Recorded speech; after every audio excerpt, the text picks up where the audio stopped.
Oke, halo semuanya, selamat datang dan selamat berjumpa lagi dengan saya di sini. Pada video kali ini kita akan lanjut pembahasan untuk series All of Us Are Dead episode keempat. Awal episode keempat kita disuguhkan oleh seorang vlogger yang bisa dibilang dia cukup nekat. Dia datang ke kota Hyosan dengan perlengkapan penuh dan lengkap, ingin membuktikan keberadaan dari zombie. Dia melakukan penelusuran di setiap sisi kota yang disiarkan langsung melalui live streaming. Lalu selanjutnya di sini usaha sang emak untuk bertemu dengan Chongsan akhirnya bisa sampai ke SMA Hyosan. Di sini dia bertemu dengan Gyunsu. Dengan perlahan dia mendekat dan menanyakan keberadaan Chongsan kepada Gyunsu tanpa emak sadari kalau Gyunsu sudah berubah menjadi zombie. Hal itu pastinya menjadi sasaran empuk oleh para zombie.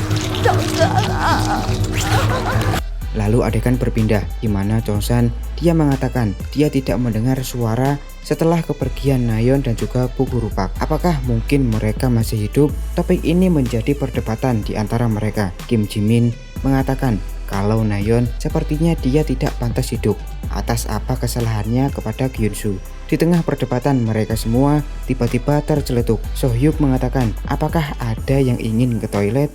Ternyata beberapa dari mereka menahan bebuang. Daesu yang sudah kebelet poker, dia juga punya ide yang bagus. Di sini tampak dia memperagakan bagaimana mereka bisa membuang air besar maupun air kecil dari sisi jendela. Tapi ternyata ini bukanlah ide yang bagus, melainkan hanya ide yang konyol.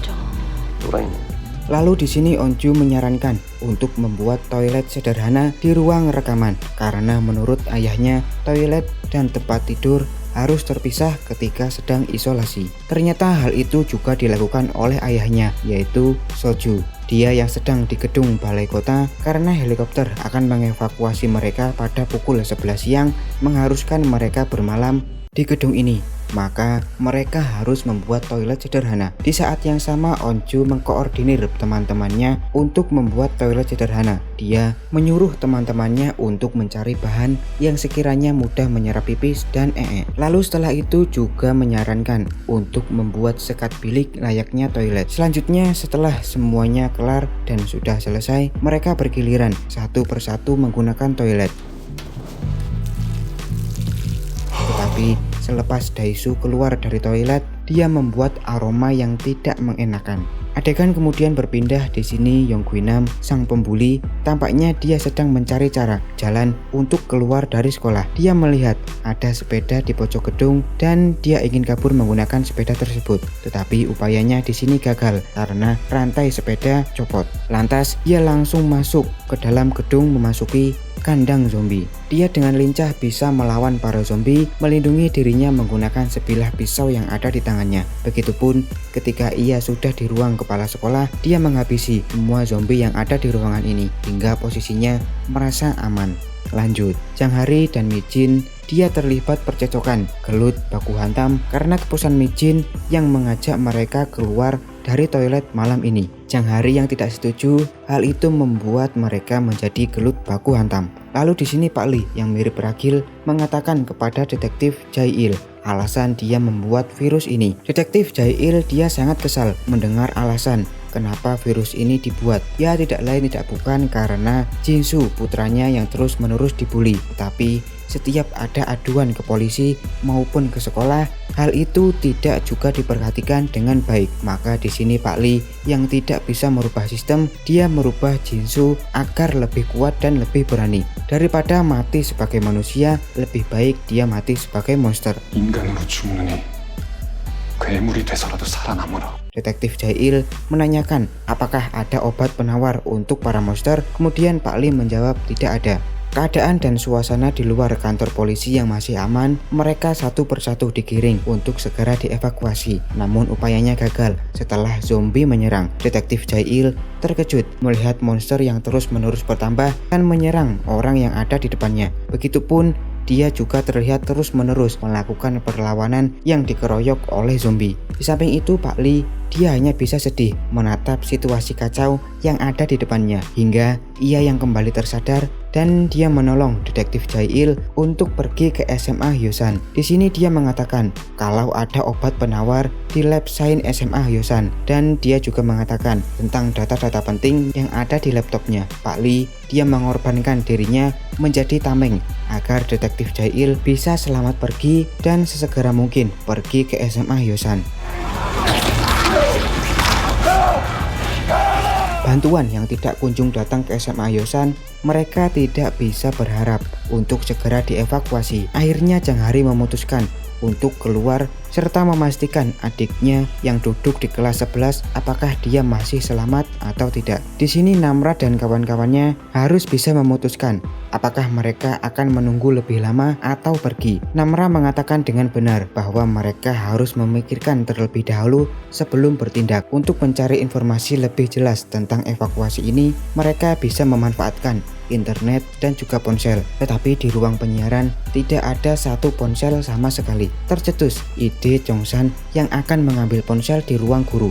Di sisi lain, Yoonji dan juga Jolso yang ada di rooftop gedung, tampaknya mereka sedang saling merajuk karena Jolso tidak memberitahu kepada Eunji tentang video kemarin, di mana video tersebut telah diunggah dan dijadwalkan tayang otomatis di jam 9 pagi. Yoonji di sini dia sangat khawatir video itu bisa tersebar di internet dan hal itu membuat dirinya semakin panik. Lantas dia ingin kembali lompat untuk mengakhiri hidupnya. Situasi nampaknya tidak berubah baik Yoonji hidup ataupun mati. Lantas Yoonji ia membuat keputusan untuk pergi mencari handphone serta turun meninggalkan rooftop, di mana tempat dia sudah aman selama ini. Di sini Yoonji pergi sendirian, di mana Jolso dia tidak berani untuk turun. Selanjutnya Chongsan dan juga Sohyuk memutuskan untuk pergi ke ruang guru yang berjarak 2 ruangan dan 1 lantai turun. Eunjo tampaknya dia malu-malu kucing, khawatir tentang keselamatan dari Chosan. Secara perlahan mereka merayap di dinding. Walau dalam keadaan yang tegang, Chosan dia sempat-sempatnya bertanya kepada Sohyuk perihal Eunjo yang suka dengan dia.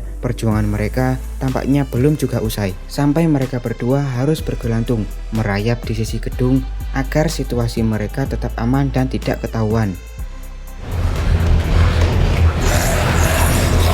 Di sisi lain, di sini Yoonji mencoba untuk pergi ke ruang guru, tetapi malah dia menjadi sasaran empuk para zombie. Ada yang aneh dalam dirinya, kenapa Yoonji ia tidak memberontak dan berubah menjadi zombie walaupun dia sudah digigit oleh zombie. Justru malah para zombie terlihat melepaskan Yoonji dan tidak menyerang dia lagi. Dari sisi luar gedung tampak Chosan dan juga Sohyuk perlahan masuk ke ruang guru. Dia dikejutkan oleh Yoonji yang sedang menghancurkan semua handphone. Ya, walaupun Yoonji menunjukkan gejala-gejala zombie, tapi dia tidak berubah menjadi zombie. Kemudian secara perlahan Chosan mengambil HP yang ada di dekatnya. Yoonji yang sadar akan hal itu, justru dia malah menyerang Chosan.